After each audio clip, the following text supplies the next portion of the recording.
So today in this class we take a concave mirror and we prove that the radius of curvature is double of its focal length. Okay, in the case of concave mirror we prove the radius of curvature is double of its focal length. In the case of concave mirror, R is equal to 2F. This is our topic. In the case of concave mirror, we prove the radius of curvature is double of its focal length. R is equal to 2F అని prove చేస్తాం. మీరు 10th క్లాస్లో మిర్రర్కి సంబంధించిన terminology బాగా నేర్చుకొని ఉంటారు. నేను ఒక వీడియో కూడా చేస్తున్నాను, 10th క్లాస్ ప్లేలిస్ట్లో ఉంటుంది, కాబట్టి ఒకసారి దాన్ని కూడా చూడండి. నేనైతే ఇప్పుడు మీకు దీనికి కావాల్సినటువంటి మినిమం టెర్మినాలజీ అయితే నేను చెప్తాను. First of all, what is concave mirror? Tell me what is concave mirror? If inner surface is reflecting, if we take mirror like this, this is inner surface, this is outer surface. If inner surface is reflecting, then that mirror is called concave mirror. Okay, now tell me, what is the center of the mirror? Center of the mirror name antam, అది lens. లెన్స్లో అయితే optic centre అంటాం, మిర్రర్లో అయితే సెంటర్ని pole అంటాం. Pole, the centre of the mirror is called pole. That pole is represented by P. ఇప్పుడు ఈ మిర్రర్ని బేస్ చేసుకొని ఒక స్పియర్ని కన్స్ట్రక్ట్ చేస్తాం ఈ విధంగా. అంటే ఇది అలా ఎంత వస్తే అంతది అలా ఏం చేస్తాం మనం, ఒక స్పియర్ని కన్స్ట్రక్ట్ చేస్తాం. ఈ స్పియర్కి సెంటర్ ఎక్కడైతే వస్తుందో ఆ సెంటర్ని సెంటర్ ఆఫ్ కర్వేచర్ అంటాం. ఓకే, మనం తీసుకున్నటువంటి మిర్రర్ని బేస్ చేసుకొని ఒక స్పియర్ని కన్స్ట్రక్ట్ చేస్తాం. ఆ స్పియర్కి సెంటర్ ఎక్కడైతే ఉంటే ఆ సెంటర్ని సెంటర్ ఆఫ్ కర్వేచర్ అంటాం. ఈ సెంటర్ ఆఫ్ కర్వేచర్ గుండా, పోల్ గుండా వెళ్ళేటువంటి లైన్ని ప్రిన్సిపల్ యాక్సిస్ అంటాం. The line passing through the center of curvature and pole is called principal axis. This is called principal axis. Now tell me, what is the distance between pole and center of curvature? స్పియర్లో centre నుంచి ఇక్కడ వరకు ఉండే distance ఏమంటాం? రేడియసే కదా అంటాం. కాబట్టి ఇక్కడ కూడా the distance between pole and centre is called radius of curvature. That radius of curvature is represented by R. Okay, this is minimum terminology which we have to learn regarding mirror. Okay, now our aim is we have to prove the radius of curvature is double of its focal length. R అనేది ఎఫ్కి double ఉంటుందని prove చేయాలి. అలా prove చేయడం కోసం ఏం చేస్తాం, ఒక parallel light, అంటే ప్రిన్సిపల్ యాక్సెస్కి ప్యారలల్గా ఉండే లైటు ఇలా ట్రావెల్ చేసి మిర్రర్ మీద ఎం పాయింట్ దగ్గర ఇన్సిడెంట్ అయ్యింది అనుకుందాం. ఓకే, ఇలా ఒక లైట్ వచ్చి ఈ మిర్రర్ పైన ఏ పాయింట్ దగ్గర ఇన్సిడెంట్ అయ్యింది, ఎం అనే పాయింట్ దగ్గర ఇన్సిడెంట్ అయ్యింది అనుకుందాం. ఒక లైట్ మిర్రర్ మీద ఇన్సిడెంట్ అవ్వగానే లైట్ రిఫ్లెక్ట్ అవుతుంది. ఇన్సిడెంట్ అవ్వగానే లైట్ ఏమవుతుంది, రిఫ్లెక్ట్ అవుతుంది. ఎంత యాంగిల్తో ఇన్సిడెంట్ అయ్యింది, ఎంత యాంగిల్తో రిఫ్లెక్ట్ అయ్యిందో తెలుసుకోవడం కోసం ఒక నార్మల్ డ్రా చేయాలి. నార్మల్ అనేది లేకుంటే యాంగిల్ ఆఫ్ ఇన్సిడెన్స్ని కానీ యాంగిల్ ఆఫ్ రిఫ్లెక్షన్ని కానీ మనం తెలుసుకోలేం. అందుకని మనం సి నుంచి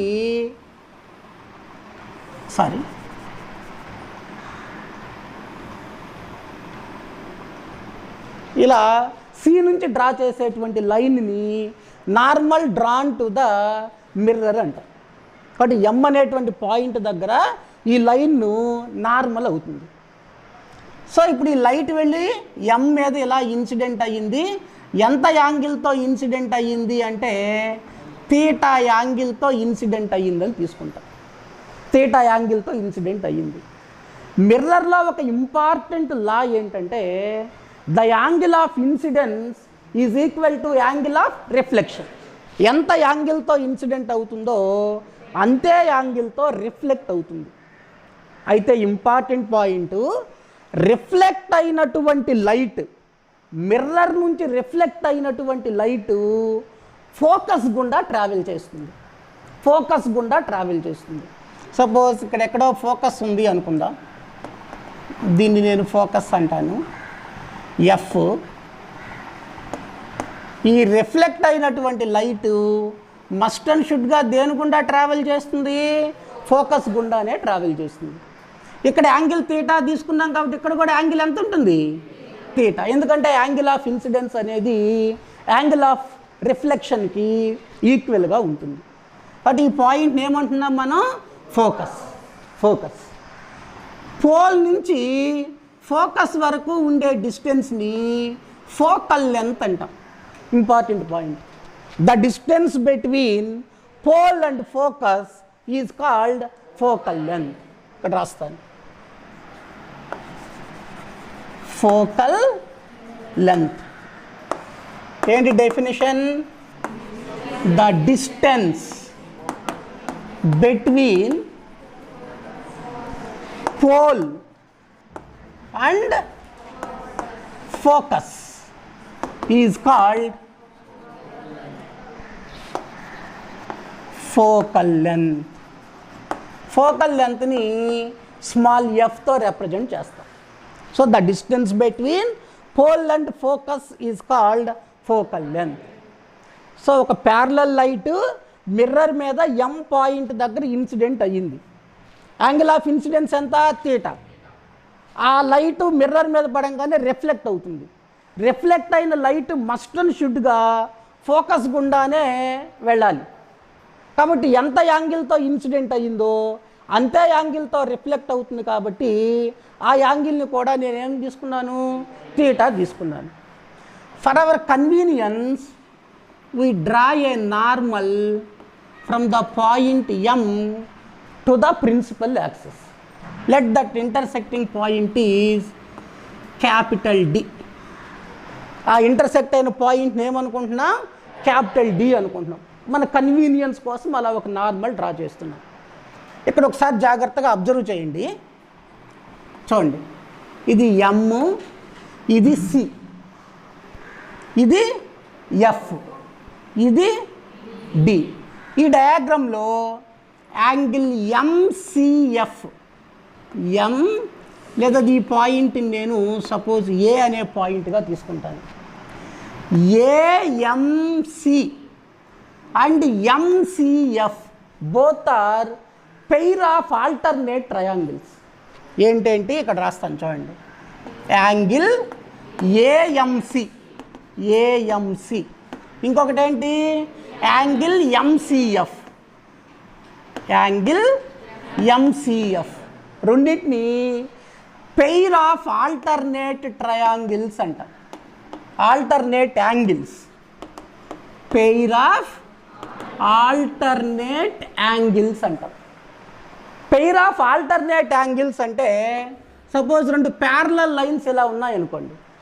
ఇవి ట్రాన్స్వర్జల్గా కట్ అయితే, ఇలా ట్రాన్స్వర్జల్గా కట్ అయితే ఈ ఇంటీరియర్లో ఫామ్ అయ్యేటువంటి యాంగిల్స్ సేమ్గా ఉంటాయి, ఈక్వల్గా ఉంటాయి అనే దాన్ని పెయిర్ ఆఫ్ ఆల్టర్నేట్ యాంగిల్స్ అంటాం. రెండు ప్యారలల్ లైన్స్ ట్రాన్స్వర్జల్గా కట్ అయితే దాని ఇంటీరియర్లో ఫామ్ అయ్యే యాంగిల్స్ సేమ్గా ఉంటాయి అనే దాన్ని పెయిర్ ఆఫ్ ఆల్టర్నేట్ యాంగిల్స్ అంటాం. ఇక్కడ ఏఎంసి కానీ అలానే యాంగిల్ ఎంసిఎఫ్ కానీ రెండు పెయిర్ ఆఫ్ ఆల్టర్నేట్ యాంగిల్స్. కాబట్టి ఈ ఇంటీరియర్లో యాంగిల్ ఎంత ఉందో ఈ ఇంటీరియర్లో కూడా యాంగిల్ అంతే ఉంటుంది. అలానే ఇది ఈ టోటల్ యాంగిల్ ఎంత ఉంటుంది? Theta plus theta 2 theta 2 theta. ఇక్కడ కూడా చూడండి, ఇక్కడ ఏమేమి తీసుకుంటాం మనం? ఏఎంఎఫ్, ఎంఎఫ్డి, ఇవి కూడా ప్యారలల్ లైన్సే. ఏఎం ఎఫ్డి ప్యారలల్ లైన్సే. అవి కూడా ఈ విధంగా ట్రాన్స్వర్జల్గానే కట్ అయ్యాయి. కాబట్టి ఆ ఇంటీరియర్లో ఫామ్ అయ్యేటువంటి యాంగిల్స్ కూడా ఈక్వల్గానే ఉంటాయి. ఎందుకంటే వాటిని కూడా ఏమంటాం మనం? పెయిర్ ఆఫ్ ఆల్టర్నేట్ యాంగిల్సే అంటాం. ఏంటంటే అవి యాంగిల్ ఏఎంఎఫ్, యాంగిల్ ఏఎంఎఫ్, రెండోది యాంగిల్ ఎంఎఫ్డి. అవి కూడా మనం ఏమంటాం? పెయిర్ ఆఫ్ ఆల్టర్నేట్ యాంగిల్స్ అంటాం. కాబట్టి ఈ ఇంటీరియర్లో యాంగిల్ ఎంత ఫామ్ అవుతుందో ఈ ఇంటీరియర్లో కూడా అంతే యాంగిల్ ఫామ్ అవుతుంది. ఓకే, ఈ డయాగ్రామ్ గురించి మనకు అర్థమైతే ఇంక దీన్ని ఈజీగా మనం సాల్వ్ చేసేయచ్చు. ఓకే, ఫస్ట్ ఈ రైట్ యాంగిల్ ట్రయాంగిల్ తీసుకుంటాం. ఏంటది? ఎంసిఎఫ్ అనే రైట్ యాంగిల్ ట్రయాంగిల్ తీసుకుంటాం, లేదా ఎంసిడి అనే రైట్ యాంగిల్ ట్రయాంగిల్ తీసుకుంటాం. ఎక్కడి నుంచి? MCD, from right angle triangle, right angle triangle MCD. MCD ఈ రైట్ యాంగిల్ ట్రయాంగిల్లో ట్యాన్ తీటాకి ఫార్ములా రాస్తాను. ట్యాన్ తీటా ఏంటి? ట్యాన్ తీటాకి formula very good, opposite side by adjacent side. ఈ తీటాకి ఆపోజిట్ సైడ్ ఏముంది? ఎండి. అడ్జసెంట్ సైడ్ ఎంత ఉంది? CD. Okay, MD by CD, MD by CD. Theta అనేది చాలా తక్కువ ఉంటే, if theta is very small then tan theta is approximately equal to theta. ఈ కాన్సెప్ట్ని మనం ఫస్ట్ ఇయర్లో ఆసిలేషన్స్లో కూడా మనం అప్లై చేసాం. అదే కాన్సెప్ట్ తీసుకుంటాను. If theta is very small then tan theta is approximately equal to theta. కాబట్టి ట్యాన్ తీటా బదులు ఏం రాసుకోవచ్చు? నేను తీటా రాసేసుకోవచ్చు. Therefore theta is equal to ఏమవుద్ది?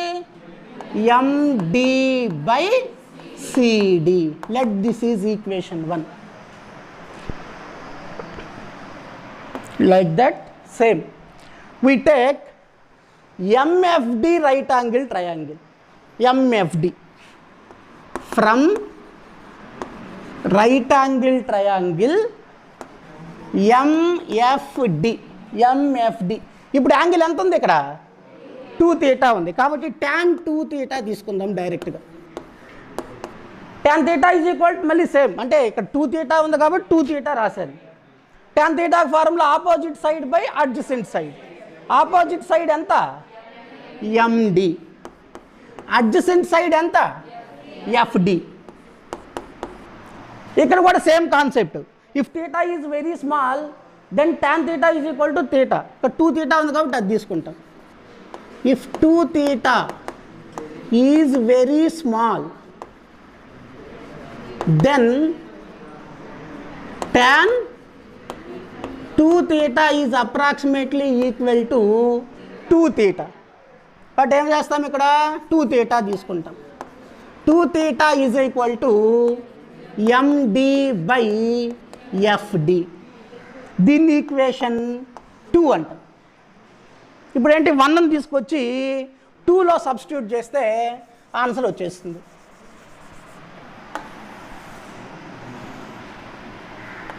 సబ్స్టిట్యూటింగ్ ఈక్వేషన్ 1 ఇన్ 2 అనిపిస్తుంది కదా. 1ని 2లో సబ్స్టిట్యూట్ చేస్తాం. 1 ఇది, 2 ఇది. 2 ఇంటూ తీటా ఉంది, తీటా ఉంది. 1ని తీసుకొచ్చి 2లో సబ్స్టిట్యూట్ చేయాలి. కాబట్టి 1 అంటే తీటా ఈజ్ ఈక్వల్ టు కొంత వాల్యూ ఉంది కదా. కాబట్టి తీటా ప్లేస్లో ఎండి బై సిడి రాస్తాను. కాబట్టి ఇక్కడ తీటా ఉంది, దాని ప్లేస్లో MD by CD is equal already ఇక్కడ ఏముంది MD by FD, MD by FD. ఈ ఎండి క్యాన్సిల్ అయిపోద్ది కదా, 2/CD is equal to 1/FD. Cross multiply చేద్దాం. 2 into FD is equal to CD. డయాగ్రామ్లో CD వాల్యూ ఎంత అంటే, CD అంటే మనం ఏం చేస్తామంటే ఈ డిపి రెండు కూడా దగ్గరగా ఉన్నట్లే తీసుకుంటాం. కాబట్టి డి నుంచి మనం తీసుకున్నా మనం ఎక్కడి దాకా అనుకోవాలి, పి వరకు అనుకోవాలి. సి నుంచి పి వరకు ఉండే డిస్టెన్స్ని ఏమన్నాం, R is equal 2 into F into D అంటే మనం పి వరకు తీసుకోవాలి. ఎఫ్ పికి మధ్యలో ఉండే డిస్టెన్స్ని ఏమంటాం, ఎఫ్. కాబట్టి are is equal to 2F వస్తుంది. Radius of curvature is double of its focal length. So ఈ విధంగా మనం కాన్కేవ్ మిర్రర్ తీసుకొని దాని రేడియస్ ఆఫ్ కర్వేచర్ ఫోకల్ లెంత్కి డబుల్ ఉంటుంది అని ప్రూవ్ చేస్తామన్నమాట. Important question for 4 marks. Okay, right.